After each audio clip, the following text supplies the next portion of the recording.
No, they wouldn't have wanted that for me, but my parents never went anywhere. My father probably thought the capital of the world was wherever he was at the time. Bob Dylan is undoubtedly one of the most legendary figures in the music world, captivating millions with his poetic lyrics and soothing vocals for decades. With his rebellious persona, he has kept his personal life private. However, in a recent interview, that songwriter made a startling revelation. She was the love of my life. That finally revealed something many have been talking about for decades. In this video, we will delve into the details of the woman who occupied a special place in his heart and whose mark on his musical and public legacy cannot be denied. To understand this relationship, we need to revisit the early years that shaped Dylan into the artist he would become. Early life and career of Bob Dylan. Born Robert Allen Zimmerman on May 24, 1941 in Duluth, Minnesota, Dylan is a figure whose presence in and influence on American music stretch over 6 decades. His childhood laid the groundwork for what would be a career of unparalleled innovation in popular music and songwriting. He was of Jewish origin. His father, Abram Zimmerman, had a furniture and appliance store, while his mother, Beatrice, was a homemaker. Influenced with the family's Jewish heritage and anti-Semitic experiences, his grandparents, having emigrated from Eastern Europe to get away from persecution, would shape Dylan's worldview and later his songwriting. When Dylan was 6, his family moved to Hibbing, Minnesota, a mining town where he spent most of his formative years. He heard innumerable genres of music that were in existence and developed an interest in rock and roll by listening to artists like Elvis Presley and Little Richard. He started playing music seriously at age 14 with his first guitar. While still in high school, he formed a rock band known as the Golden Chords, which was to become his stepping stone towards realizing his music dreams and claim to fame. After attending Hibbing High School until 1959, Dylan briefly attended the University of Minnesota. There he became active in the folk music scene, taking the name Bob Dylan, a tribute to the meteoric Welsh poet Dylan Thomas. In January 1961, motivated by a desire to meet his idol, the hospitalized Woody Guthrie, Dylan arrived in New York City. He arrived just in time to catch the full experience of a folk music revival based in Greenwich Village, an environment in which he could begin to explore his artistic growth. Dylan came to New York City during one of its worst winters and had very hard times, surviving on the generosity of friends and patrons, playing first at Gerde's Folk City and other small venues. His big break came when music producer John Hammond discovered him performing live, later signing him to Columbia Records. Dylan self-titled his album debut in March 1962, but received mixed reviews. It mostly consisted of traditional folk songs and revealed his unique voice, a nasal voice with a Midwestern accent. But it was his second album, The Freewheelin' Bob Dylan, that thrust him into the limelight in 1963, with original compositions like Blowin' in the Wind and A Hard Rain's A Gonna Fall. It was this that set him up as one of the leading voices of the protest movement at its inception in the 1960s. Soon enough, Dylan was often associated with the counterculture movement. His songs spoke for the active movement of change and social justice, and he was an icon for activists through this tumultuous period in American history. The title song of his next album, The Times They Are A-Changin', 1964, proved to be an anthem for civil rights movements around the country. These, combined with numerous performances at historic events, for instance, the 1963 March on Washington, where he sang Only a Pawn in Their Game, solidified his standing as part of the struggle for civil rights. In 1965, Dylan infamously went electric, a radical and seminal change in his musical direction, perhaps epitomized by his performance at the Newport Folk Festival. This transition underlined the tension between his past and the new sound he was embracing, met as it was with mixed reaction. The single Like a Rolling Stone later that year showed this new direction and would be one of his most celebrated songs. Since then, Dylan released a string of innovative records, The Genius albums of 1965, Highway 61 Revisited, and 1966 Blonde on Blonde, which changed the definition of rock music. These records were innovative regarding songwriting and lyrical complexity due to the content of both personal introspection and wider social insights against the background of generally troubled times. These records not only made this singer an integral part of rock history, but also inspired artists by the score, regardless of genre. But Dylan's meteoric rise, combined with an exhausting tour and recording schedule, came to a grinding halt in 1966 when he experienced a serious motorcycle accident that forced him into seclusion for almost 2 years. He retired to Woodstock, New York, where he devoted himself to family life and started to rethink his artistic direction. This introspection probably led to his return to the more subdued styles of John Wesley Harding, 1968, and Nashville Skyline, 1969, compared to former works. The 1970s saw Dylan continue to evolve as an artist, with his 1975 album Blood on the Tracks often cited as one of his best works, where personal struggles were reflected in poignant storytelling. Throughout the decade and into the 1980s, he explored some relatively eclectic musical styles, including gospel music upon his conversion to Christianity. Such eclecticism in the music arena corresponds to the hectic aspects of his personal life, including some of the most important relationships that helped him shape his journey. In the following decades, Bob Dylan had a comeback with albums such as Time Out of Mind from 1997, which won 3 Grammys, including Album of the Year. His later works include Love and Theft, 2001, and Modern Times, 2006, both further showing his continued creativity and ability to appeal to modern-day audiences. The list of his contributions is endless, and among his accolades are several Grammys and even, in 2016, the Nobel Prize in Literature for having created new poetic expressions within the great American song tradition. His influence extends even beyond music.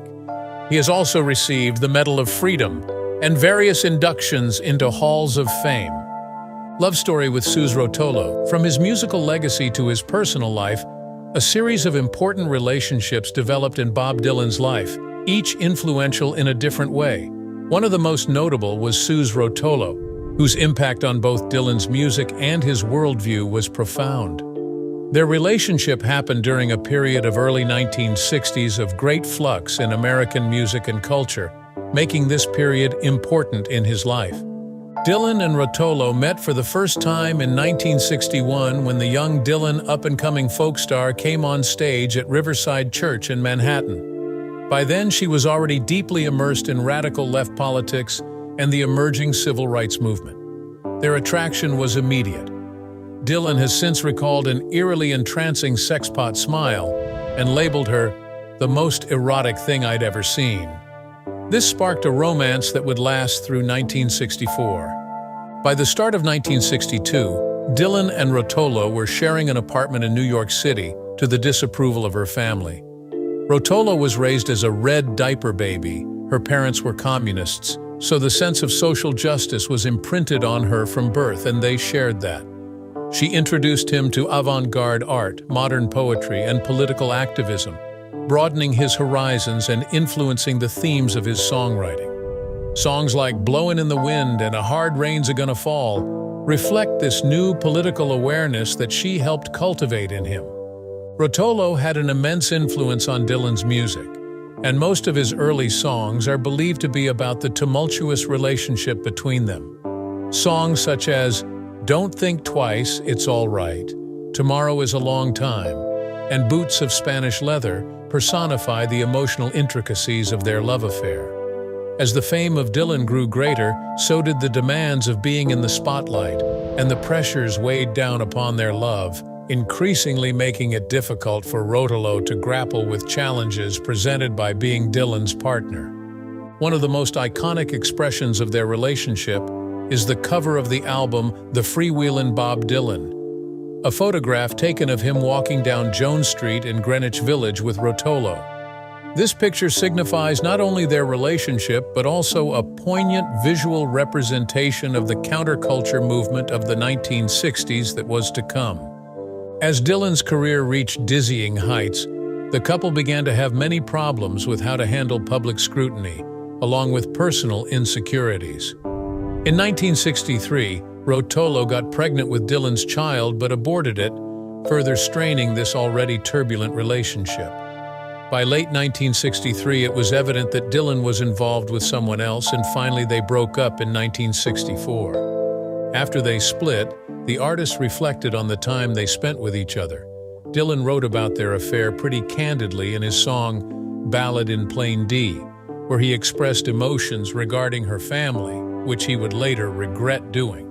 Rotolo said that their love was passionate, filled with troubles. They loved each other a great deal, though unsuitable for one another's lifestyle. Suze Rotolo's influence on Bob Dylan was far-reaching beyond the romance that the two shared. In so many ways, she helped him shape his early artistic identity. She was the one who helped him turn from traditional folk to more politically charged songwriting, which spoke to a generation of young people searching for change. Well, after their breakup, Rotolo would continue her work as an illustrator and painter and remain active politically throughout her life. In 2008, Rotolo published her memoir entitled A Freewheel in Time, a memoir of Greenwich Village in the 60s, in which she looks back at her experiences with Dylan and that era's effervescent artistic scene in Greenwich Village. She had some good times with him and reflected on the complicated dynamics of the relationship. Although for many years she wasn't ready to publicly speak about her linkage with Dylan, later she learned to be proud of being a part of his story and not to be reduced to it. Love story with Joan Baez. After Rotolo, Dylan also had a relationship with Joan Baez, whose influence went far beyond the personal into the music industry and to the cultural climate of the era. Their romance took flight amidst the folk revival of the early 1960s and seemed emblematic of the allying of art and activism.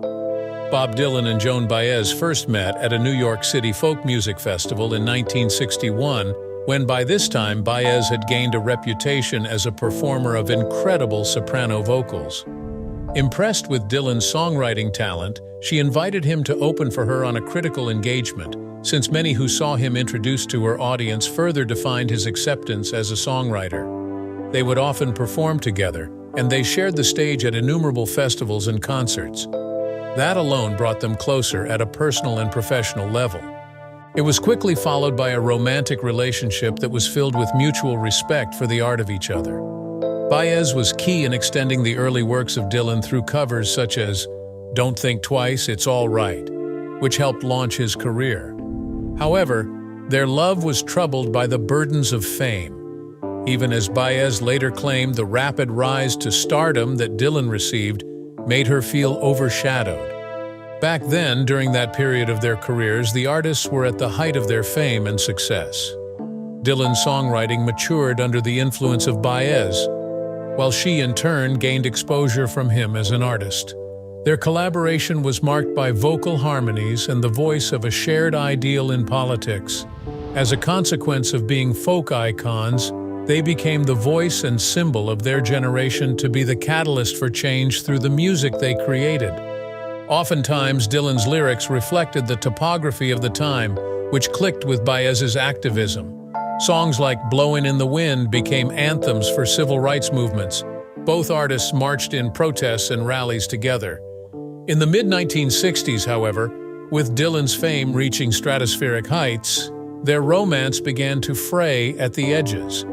The more famous Dylan became worldwide, more famous than Baez, a wedge began to drive the two apart. In 1965, Dylan broke off the romantic relationship while touring England in a very painful manner, dramatized in D.A. Pennebaker's documentary, Don't Look Back.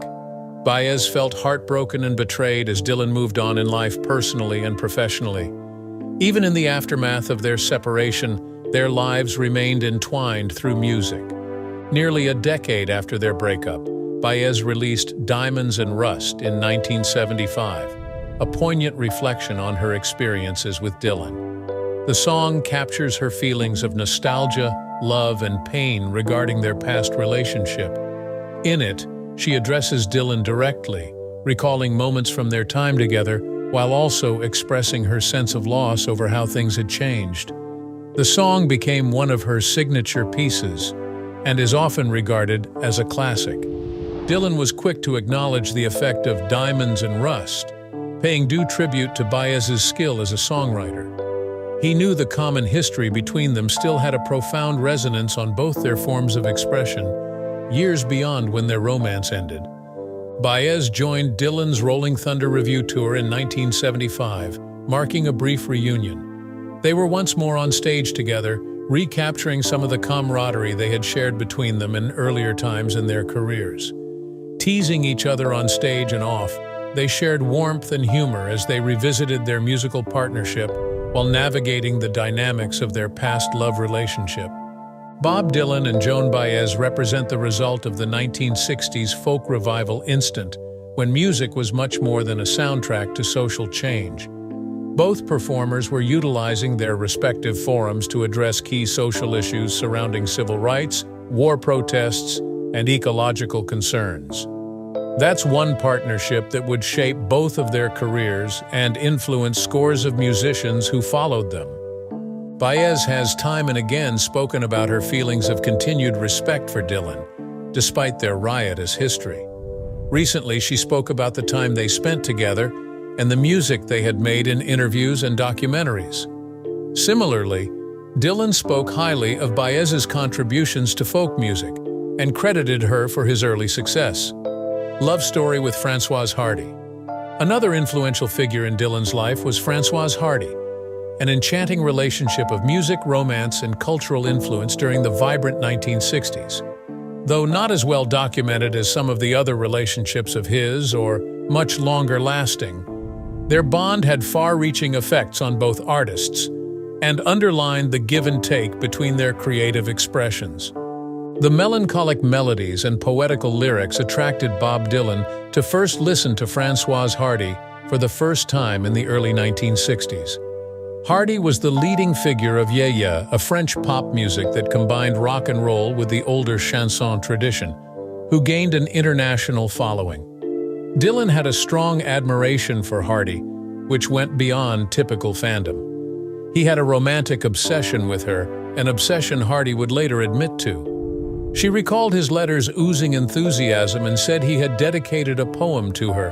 For Françoise Hardy, at the Seine's edge, a giant shadow of Notre Dame, on the back of his 1964 album Another Side of Bob Dylan. At the time, both Dylan and Hardy were career crossroads artists. Dylan was in transition from folk to rock, finding new musical ground. Hardy was consolidating her position as a star. Their artistic journeys seemed parallel, each investigating aspects of love and alienation. Perhaps it was this shared sensibility that deepened the infatuation Dylan felt with Hardy, who in her music expressed things he could not articulate. The pair finally met in May 1966 when Dylan was appearing at the Olympia Theatre in Paris. After a less than inspiring opening set, midway through his performance, Dylan sent an invitation for Hardy to join him in his hotel suite. Although the meeting was fleeting, both artists took away a lasting impression. Hardy said that he was simultaneously petrified and moved to a deep depth by Dylan's work. He played her songs from his forthcoming album Blonde on Blonde, including Just Like a Woman, one of the tracks that meant most to Hardy and which she didn't quite fathom, her English being poor at the time. Though the romantic part of their relationship was brief, the influence they had on each other as artists was enormous. It would appear that Dylan's fascination with Hardy influenced him to go deeper into the subtlety of his emotions when songwriting. Later, Hardy referenced her eventual fandom of Dylan among other things, praising lyricism and originality in his work. As small as their connection may have been, it became representative of an appreciated respect that signaled change in the course of their respective artistic careers. Most would say his song Just Like a Woman reflects that associated with Hardy. The investigation into complexity and femininity, which takes center stage in this song, seems to lend itself to Hardy's artistic persona, though neither party confirmed this connection directly. While not developing into a long-term romantic relationship, Hardy would acknowledge in later interviews that Dylan's feelings had been more serious than she initially realized. She looked back on his letters with great emotion, little realizing until many years later just how pivotal their brief time together really was. Love story with Edie Sedgwick. Another key figure in Dylan's life in the mid-1960s was Edie Sedgwick, whose relationship with Dylan was all tangled up in the crazy, glittering, sometimes tragic life of Andy Warhol's factory. Sedgwick was just one of Warhol's muses and a symbol of the avant-garde scene in the 1960s, while being afflicted with fame and addiction. Born into a rich but troubled family, her early life was scarred by trauma, including emotional abuse from her father. In 1964, she moved to New York City, where she would immediately become one of Warhol's most iconic stars, starring in a number of his films. Sedgwick was a magnetic personality and a beauty who captured the art world of New York. She faced major personal challenges, such as mental health issues and substance abuse. In 1965, at Warhol's factory, Dylan met Sedgwick. The interest was instantaneous. Sedgwick was said to have fallen for Dylan, who at that time was at the peak of his career. The nature of their affair was not very clear, as some sources claimed that they had a passionate affair, while others suggested that their involvement with each other was more emotional than physical. Sedgwick's brother was later to claim Edie became pregnant with Dylan's child, but she had an abortion given her addiction struggles and emotional turmoil. His relationship with Edie Sedgwick is said to have inspired some of the iconic songs Like a Rolling Stone, Just Like a Woman, and Leopard Skin Pillbox Hat. These songs relate to feelings of disillusion, fame, and emotional turmoil. That is Sedgwick's turmoil while leading a life of ups and downs inside Andy Warhol's factory. While most of the intimate details remain behind closed doors, as Dylan has maintained his silence on them, the songs will continue to fuel speculation over Sedgwick's influence in his music and career path. As the star of Dylan began to rise, the life of Sedgwick was slowly unraveling. Around the time her affair with Dylan was heating up, her relationship with Warhol turned sour. These pressures, coupled with her addiction, became too much for Sedgwick to handle, who had also just discovered that Dylan had married another woman in secret. Sedgwick was heartbroken and confided in friends about her feelings for Dylan, describing how that emotional turmoil led to further substance abuse. She had become out of control, going on several trips to mental health institutions and criminal behavior, such as stealing antiques to fund her drug habits. Sadly, Sedgwick died of a drug overdose in 1971 at age 28. The poor girl suffered through her short life at the mercy of such complicated relationships with Warhol and Dylan, reflecting the dark underside of fame and creativity in the 1960s. The relationship between Dylan and Sedgwick has remained one of the most tender chapters in both their lives, though he did little to publicly talk about her after their breakup. What is undoubtedly true, however, is that she has left an indelible mark upon him. Songs written by him about their affair remain haunting, especially to those who define them in lost love and emotional adversity. Aside from her connection to Dylan, Edie Sedgwick continues to represent the timeless face of 1960s counterculture. Without question, her connection to Warhol and the pop art movement cinched her status as an icon for the era. Films and documentaries continued to tell her life story, with the 2006 release Factory Girl, a film that stirred up much interest in her relationship with Dylan. The film, with a central character inspired by Dylan Quinn, thereby brought legal challenges from Dylan's camp, who felt the film undermined his part in her struggles. Dylan's romantic dalliances did not end with Edie Sedgwick.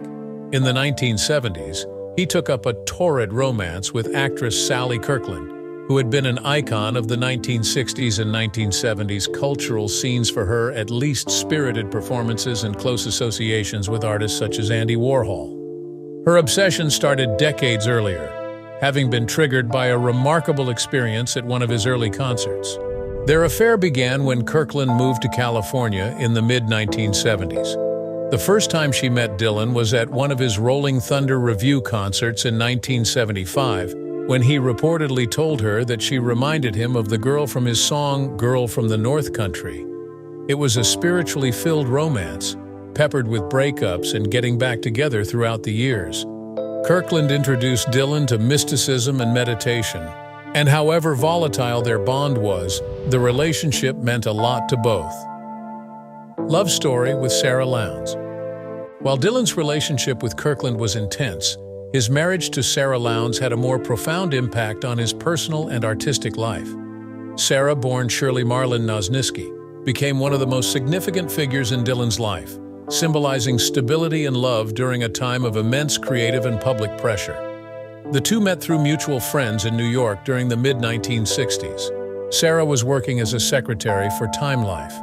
By November 1965, they were married, and just 2 months later, in January 1966, their first child, Jesse Byron Dylan, was born. Dylan's marriage to Sarah meant the attainment of a homely life along with his skyrocketing fame. Sarah was a low-key, strong, and reliable person who brought stability into Dylan's life, which he looked for and which was not available in that whirlwind romance with Joan Baez. Friends say he has cherished Sarah's placid presence no less than the domestic security she had assured him of. Dylan and Sarah had 4 children together: Anna, Samuel, Jacob, and Jesse. Dylan adopted Maria, Sarah's daughter, from her previous marriage. Domestic bliss in Woodstock, New York seemed to agree with Dylan. He was never happier than when surrounded by his children. This domestic happiness and family stability had a profound effect on his music, evidenced in his song Sad-Eyed Lady of the Lowlands, one of his love songs dedicated to Sarah, and certainly reflective of his feelings toward her. Sarah had a much deeper influence on Dylan's work. He continually drew inspiration from the romance he and she shared, putting everything from ecstasy to torment into songwriting. Perhaps the greatest exponent is his song Sarah, from his 1976 album Desire, wherein Dylan made quite frank appeals for reconciliation in a marriage in which it was pretty rough going for quite a while. The song can get so personal that it mentions his failures in the past and shows some kind of vulnerability to his listeners. It is particularly recalled when Dylan called Sarah into the studio while recording Desire and had the song performed for her directly to show how personal their relationship was to his creativity.